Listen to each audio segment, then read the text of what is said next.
Et si un simple mur pourrait se mettre à raconter une histoire? C'est un peu la promesse d'un savoir-faire ancestral qui fait un retour en force incroyable. Les revêtements décoratifs à la chaux. On va décortiquer ensemble la certification RSS 6370, celle qui transforme les artisans en véritables artistes de la matière, en faisant le pont entre tradition et design contemporain. Oui, oublions la peinture. Ici, on ne parle pas de ça. On parle de sculpter la lumière, de jouer avec la matière, de faire d'un mur une œuvre d'art à part entière. C'est une compétence qui élève l'artisan, qui lui permet de créer des textures vivantes, des finitions avec une profondeur que la peinture, elle, ne pourra jamais, jamais imiter. Alors voilà le programme. On va commencer par l'essence même de cet artisanat. Ensuite, on verra pourquoi c'est une compétence qui est de plus en plus recherchée. Puis, on plongera dans les techniques qu'il faut absolument maîtriser, avant de voir, très concrètement, comment on décroche cette fameuse certification. Allez, on attaque. Les finitions à la chaux, c'est bien plus qu'une technique. C'est une compétence qui traverse le temps et qui nous reconnecte à des matériaux naturels, durables. C'est d'ailleurs sûrement pour ça qu'elles reviennent en force aujourd'hui. Concrètement, qu'est-ce qu'elle valide, cette certification? Eh bien, elle vient reconnaître la maîtrise d'un geste bien précis, celui de savoir transformer la chaux en enduit, en peinture, pour créer des finitions décoratives haut de gamme qui sont uniques. Ce n'est pas qu'un diplôme, c'est un véritable label de savoir-faire. Et là, point crucial, c'est sa crédibilité. La certification est enregistrée sous le code RS 6307 au répertoire spécifique de France Compétences. En clair, ça veut dire qu'elle est reconnue au niveau national.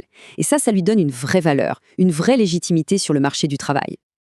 Bon, maintenant, la question qui fâche. Pourquoi cet artisanat, qui est super ancien, est en fait plus tendance que jamais? La réponse est simple. La demande est énorme et elle vient de partout. La polyvalence de ce savoir-faire est assez dingue. Imaginez un peu, la même technique peut servir pour un loft super moderne, pour restaurer les murs d'un monument historique et même pour créer un décor de cinéma.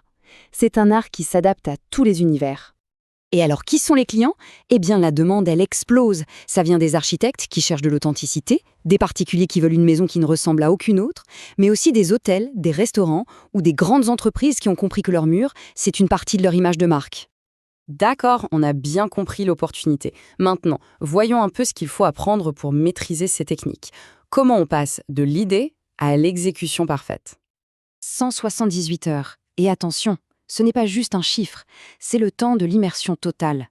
Le temps qu'il faut pour apprendre à sentir la matière, à comprendre comment elle réagit, à maîtriser le geste parfait. Ce n'est pas une petite initiation, non, c'est un parcours complet pour devenir un véritable expert. En fait, tout repose sur 5 piliers. Ça commence toujours par l'écoute, comprendre ce que veut le client et analyser le support. Vient ensuite un moment presque alchimique, formuler sur mesure le produit parfait. Après, c'est le geste, l'application. Le tout, bien sûr, en maîtrisant des outils très spécifiques. Et avec un impératif absolu, une sécurité irréprochable. Alors, à qui ça s'adresse tout ça? En gros, on voit 3 grands profils. D'abord, les pros du bâtiment qui veulent ajouter une compétence rare à leur palette. Ensuite, les personnes en reconversion qui cherchent un métier concret et vraiment valorisé. Et enfin, les entrepreneurs qui ont flairé le bon filon du marché de la déco haut de gamme. On arrive à la dernière étape, la dernière ligne droite. Comment on la décroche, concrètement, cette certification? C'est le chemin pour devenir, officiellement, un artisan reconnu. L'épreuve finale, ce n'est pas un QCM, c'est une mise en situation professionnelle. Le but, ce n'est pas juste de réaliser une tâche, c'est de le faire comme un vrai pro sur un chantier. On doit réaliser un projet tiré au sort et surtout être capable d'expliquer pourquoi on a fait ses choix, de justifier sa méthode. 3 heures, c'est tout. C'est un vrai sprint où chaque minute est précieuse. Dans ce temps imparti, il faut tout faire. Analyser, préparer, appliquer et finir. La pression ne teste pas que la technique. Elle teste la confiance en soi, l'efficacité, la capacité à prendre les bonnes décisions dans le feu de l'action. C'est une vraie épreuve du feu. Un seul projet. Mais lequel? Personne ne le sait à l'avance. Et ce tirage au sort, il est fondamental.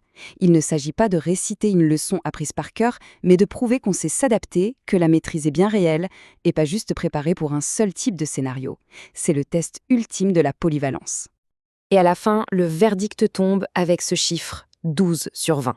Et ce n'est pas juste une note, c'est la validation d'un niveau d'exigence. Avoir 12, c'est la preuve qu'on a quitté le statut d'apprenti pour entrer dans celui de maître artisan. C'est la ligne d'arrivée, c'est le sésame. Pour conclure, tout ça nous amène à une question un peu plus large. Dans un monde de plus en plus standardisé, de plus en plus industriel, est-ce que le savoir-faire artisanal, ce geste unique et authentique, n'est pas en train de devenir le nouveau luxe? C'est une bonne question sur la valeur qu'on accorde aujourd'hui au travail fait main.